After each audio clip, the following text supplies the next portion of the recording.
Hey folks, well, what a difference a day makes. Well, there's a reason why the Bolts are back-to-back Stanley Cup champions. They played the Leafs pretty tough. What happened? Is it all over? Can our little hearts take it? Well, we're going to break it all down for you right here on the Ozone.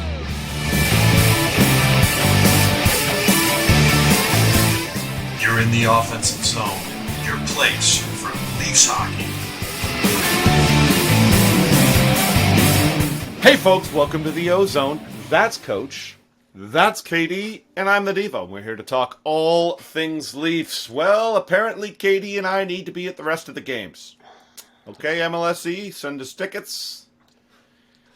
So, the Leafs lose 5-3. Three of Tampa's goals come on the power play. Leafs go 0 for 4 with the man advantage. Katie, what happened? Okay, well, let's just talk like the good, the bad, and the ugly. I thought the good was I thought the Leafs played a pretty good first period. I thought they were the better team. They had more chances. Everything was fine except the last 2 seconds, a bad bounce, and you're down a goal. But you really did play a pretty good period, and I really did like the push in the third period late. I think Tampa Bay might have taken their foot off the gas pedal, but at least Toronto pushed back and made the game a little bit tight. Everyone had to kind of worry about it, and I thought that part was great. The bad, we'll just say that special teams. The Tampa Bay power play really had all sorts of control. They scored 3 times, maybe could have scored more. The Leafs did score on one penalty kill, but that was after I think when they had let the foot off the gas pedal. So I'm not sure if I'm really counting that as an important penalty killing goal down 5-1. And then on the power play, just not getting shots on net and through. They're again maybe looking for the perfect play, and those shots aren't there. But one thing they've got to do better is hit the net. We talked about that at the end of the regular season, and they missed the net a lot. They actually took more shots than Tampa Bay did last game, and they missed the net a whole lot. So that was the bad. The ugly is clearly a non-physical team trying to play physical and getting bad penalties. And I think obviously Clifford and Simmons are going to be the ones wearing the goat horns here, but it's just not in their DNA, and it looks like a fish out of water, trying to act tough and then getting penalties at the wrong times and setting up Tampa Bay's power play too many times. So that's what I saw. All right, yeah. Coach? Yeah, we talked before the series. We had some areas where we had an advantage, and all of that came true in game 1. Okay, our first line had to be great. It was in both games, so that's good. Mm-hmm. We had to be the quicker team. We definitely were not in game 2, and part of that is because you're on the penalty kill the whole time. There's no flow, right? We talked about Riley having to jump up. He jumped up a little bit. But really hasn't created much yet. And then, I talked about being in the present, so doing what you need to do, playing your most effectively on each shift. I agree with you, Kev. We're going overboard to try and be as tough as they are. We just got to be ourselves. And it also applied to the coach, right? You can't get out-coached. We were out-coached in the second game. Here's what I mean by that. Our penalty kill has been outstanding. In between games, I said, look, we're going to have to make an adjustment. That guy's too good a coach to go 0 for 5 and not change some things. And we didn't make an adjustment. They certainly did. And we didn't make the adjustment within the game either. 3 power play goals. They were dominant.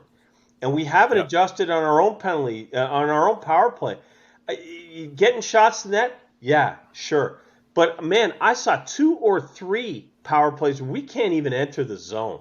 And, guys, this is an inopportune time for this to happen, just like it was an inopportune time about 52 weeks ago.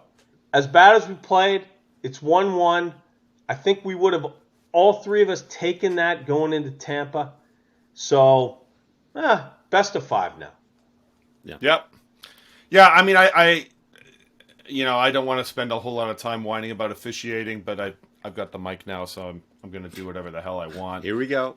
I don't think the officiating has been great. It's certainly not the difference in this series. So, again, I won't waste too much time on it. You brought up the Lyubushkin penalties, Coach. One of them was a phantom call. There's no question about that. We were texting about it at the time. And and we saw similar plays where guys were dragging Marner down, coming out of the corner, no call at all. Plays behind the net where they're literally knocking one of our players over the net into their own goaltender from behind, no call. So there is a bone to be picked there. I like what we saw mostly with Marner and Matthews. You guys brought it up. Nice to see Bunting back. Yeah. He had a pretty good game, and those guys, they found some way. I mean, that first goal was a tenacious goal. Actually, it was a great goal. Matthews hit a guy in the corner. The guy wasn't expecting it. He comes in, crushes him, pokes the puck over. Quick pass from Marner. That's a great play, and that's again Matthews doing something that you don't expect. Lovely to see that guy always developing his game.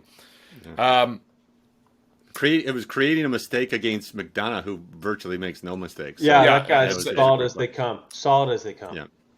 Look, one of the things that I think did not go well, you guys touched on it certainly with respect to the power play performance and Toronto's lack thereof. Let's remember they had a lot of opportunities in the first game. They didn't exactly go out scoring a lot of power play goals in the first game either, right? So they got one, and it was a 5-on-3, wasn't it? Yes, it was. Yeah. Okay. So they haven't exactly done great with the man advantage in this series. In fact, I think they're over. So, but what they're doing is they're turning the puck over on the blue line, not just on the power play too. They were doing it a lot in last night's game. Kev, you mentioned it when we were looking at that first game, and you talked about how there was no odd man rushes coming back the other way. The Leafs have to continue to do what they were doing, and they didn't. They got a little cute in the neutral zone in between the red line and the blue line. They turned a lot of pucks over, and they had speed coming back the other way. Sometimes, and I know this is not the thing that Dubas, Keefe's Leafs want to do, but sometimes dumping the puck is the right thing to do, especially if everyone's standing up at the blue line. Not in beer league, Mike. You would never dump the puck in beer league because you don't chase. Yeah, well, and the other thing is, when are the D not just standing around in beer league? Right. Well, nobody's standing up in the blue line, right? Because you could get beat. You back in on your goalie. That's right. That's right. All right. So, what do we need to do for the Leafs to gain control of this series again? It'd be nice to see this team rebound and put the angst back into Tampa's corner. Coach, what do you think they need to do? Is it something different? Well, obviously they've got to make some adjustments. So you bring in Keefe's got no more excuses, right? It's all his staff. Carberry is the special teams guy, for power play. Chenoweth is the penalty kill guy. There are some adjustments that need to be made. And you can be fine having your kind of core units play the way they've always played throughout the regular season because you're seeing a different team every time. You have to adjust here. So that's a huge key. Both sides of the special teams battle. I think we've proven that, as we discussed before, that we just got to play our game, not try and be someone we're not. So do we need all that physical element on the fourth line? I got to see Jason Spezza back. If for no other reason than to put a little spice into the second unit, who is also struggling. I mean, that guy can score. He proved it last year he can score, and he's rested. So I'd put him in. I don't know. I think I might try and find a spot for Justin Hall, but it just frustrates the hell out of me, fellas, that we didn't try him with Riley. Where is he going to play? Muzzin and Brody have been pretty decent. Giordano and Liljegren were just okay the other night, but they were great in game one. I try and find a spot for Hall, but I don't know. I don't know if you really want to go and move around all three pairs just to get Lyubushkin out and Hall in. So I don't know about that. But look, you got to do something. Yeah, no, it's interesting. Hey, you were talking about adjustments. Very interesting to see what Tampa was doing with Hedman on their power play when they reversed the puck. Hedman went deep. Totally different look. Usually you keep that howitzer on the point, and when that puck reversed over, he went right to the front of the net and was posting Guys, up. that goal in the first period with 2 seconds left was a backbreaker. He's in front of the net. He shouldn't be there. Yeah. By himself. Yep. He also shouldn't be by himself. Yeah, Muzzin was going for a loose puck and hit a guy. It was kind of a ticky-tack crazy play. What are you going to do? All right, KD, what do you think? What can they do to reverse the fortunes here? Well, first of all, like to be fair, when you play virtually a perfect game and the other team doesn't play very well, the other team can adjust. It's hard to adjust when you go in and you smoke another team. It is. It virtually any sport. So we'll give them a little bit of forgiveness for this game. Now, as coach says, we'll see what happens with this game. When the Leafs get bogged down and they're struggling 5-on-5, it almost always is that the wingers start to cheat and get too far up. And this is not just a Leaf thing. This is a hockey thing. It happens at every level. When you're not playing great and you're nervous, the forwards try to get that extra break. How many times did you see a winger standing on Tampa Bay's blue line, standing still, getting a long pass with no support around him, no speed? He gets checked right away, turns the puck over, dumps it in. Tampa Bay turns it out. So we need to, or the Leafs need to start deeper and come out as a unit. And move forward. They will get more speed. It's funny how it works, but you will get more speed that way. So I'd like to see the wingers not cheat so much and try and support the puck. Supporting the puck. It's quick little passes and moving together, not great big long ones, because that's other than maybe the long breakaway pass to Perry. But other than that, he was on the full speed. Normally that long pass isolates a player and it turns the puck over. So no more of that. I know you guys were a little lighter on the Giordano Liljegren line. Statistically, they were horrific last game. They got caved in. I think they got a little bit lucky in spots. I think if you wanted cover to move in Hall to give them a try, you could probably take Liljegren out and just do it. But truth be told, that pair has been very good. So whether you do it this game or not, it would have been nice. I think the logical person to come out is probably Lyubushkin. But as you say, Scotty, don't want to upset the apple cart. So maybe we try one more game this way. And then I agree before. I think the refs are calling a pretty tight game. I don't think there's a need to be overly tough. And, that power play is scuffling. Certainly the second power play. Spezza's got to be on that line on the power play. One, you get a dominant face-off man, and two, you get the person who really spearheads that second power play, and a guy who gains his own very well. He's very good at bringing the puck up, and he's very good at setting things up. So I think you have to. You got to find a way to find production in these next two games. I think Spezza has to play both. Absolutely has to. Yeah, it's a great call. All right, folks, we're going to get into what we do every time here on the Ozone. You know what's going to happen right now. We're going to get into it, and we're going to lay it all on the line for you. Boys, we're going to Tampa. I don't believe Coach is at this next one. Friday night in Tampa. KD, what is going to happen? Well, I really do believe the Leafs are going to win one of these next two.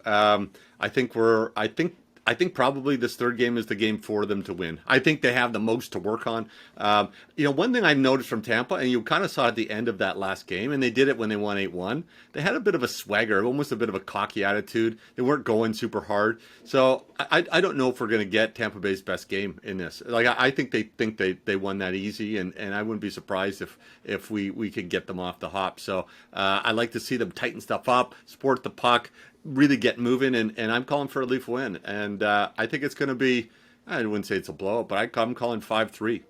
All right. They're getting through. Coach. Well, I think we win both in Tampa. And here's why. We took their best blow. We actually made it a game kind of in the end. I think we're not afraid of them anymore. A blowout's coming. A blowout loss is coming. Not this weekend, though. I'm calling a 3-1 win Friday night. I think Nylander will be back with Tavares. I do like that combination. Spezza's got to be back in, like you said.